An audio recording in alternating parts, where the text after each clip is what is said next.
Hello. I just wanted to share with you a small bit about silent retreats. We often get asked questions about how we run the silent retreats and why we do so. I suppose I have a great love for silent retreats in that I find when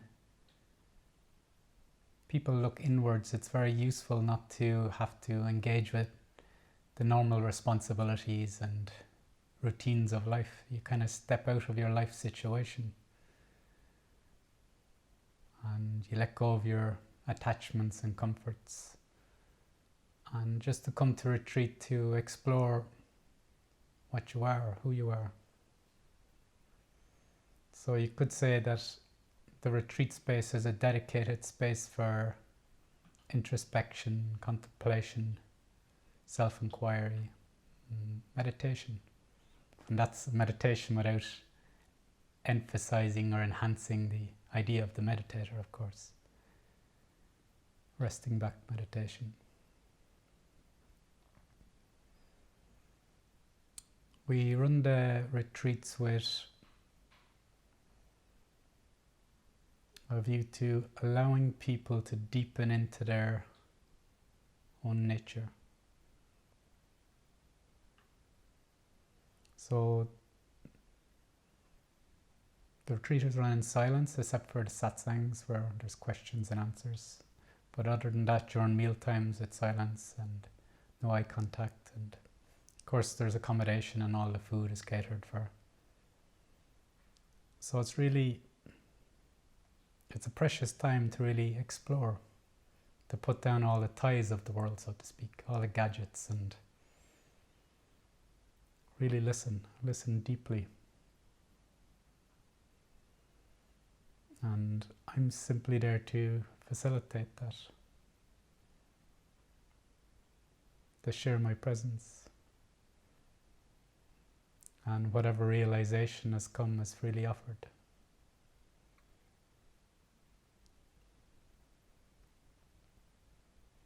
Some people living close to the retreat often want to say, oh, can I go home in the evenings and then come back the next day? But my preference is that people stay within the energy field of the retreat, of the satsang space, in good company, so to speak. Often when we return home, there's the pull of normal everyday affairs that can diminish that kind of deep introspection.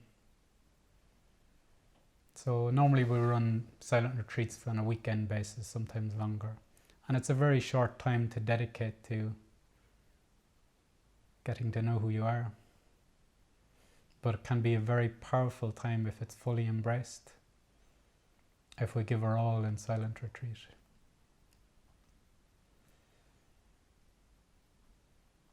Often when we're engaged in interpersonal dynamics or different masks or roles, tends to come to the foreground. But in a silent retreat, that propensity is diminished. So you could say we're more naked.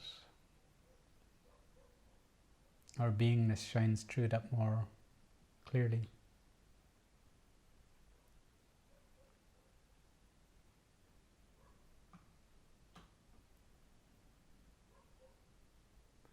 I know from my own path that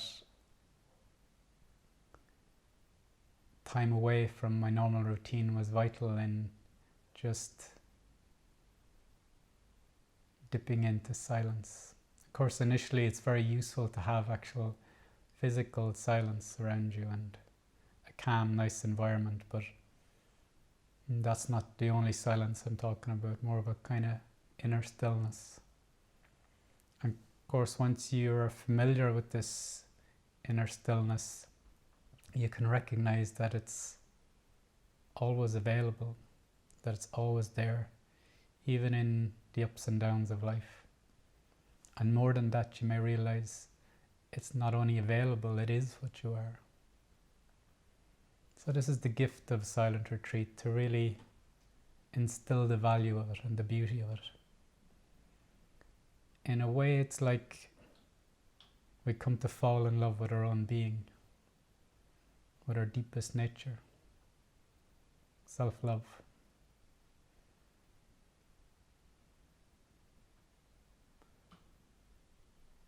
You could say the deepest prayer is just listening. Not petitionary prayer where we ask, but more a listening to what's asked of us.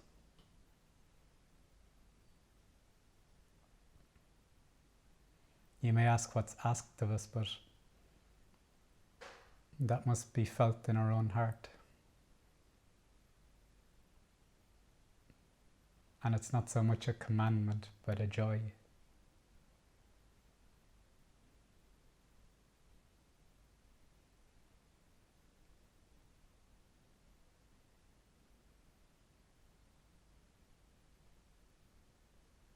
Of course, the silent retreats aren't necessary, so to speak, in that one has to go to them to realize oneself.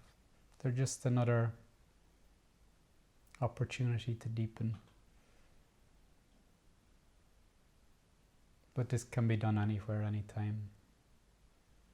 But sometimes that little bit of support gives us the impetus we need. It kind of lights the fire in us.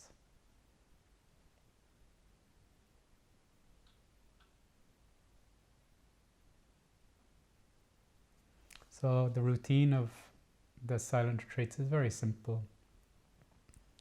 We satsang, question and answers, and then meditation, but specific type of meditation that's just about letting things down, letting go of imagined control. Even the idea of the meditator is not enhanced. Even that's up for question. I find when one can truly rest back from all the objects of the world, and then from this openness ask who or what am I, then the self-inquiry has much more power.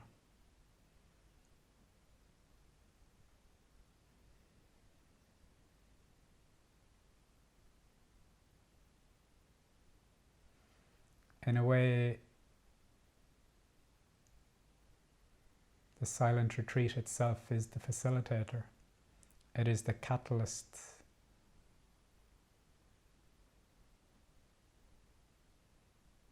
That can bring about a deeper seeing. The silence itself is the teacher.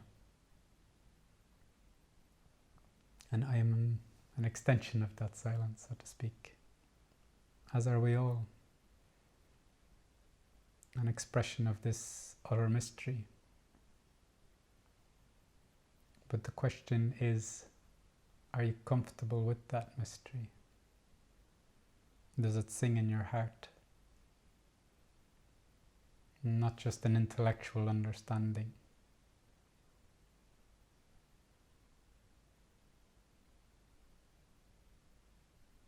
But does your beingness emanate a peace and a joy in being?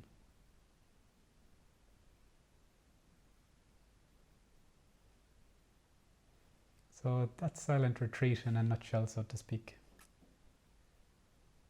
But in truth, it can't really be spoken of. It's just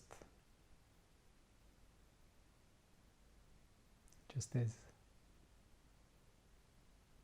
So if you've ever called to silent retreat with us, you're very welcome.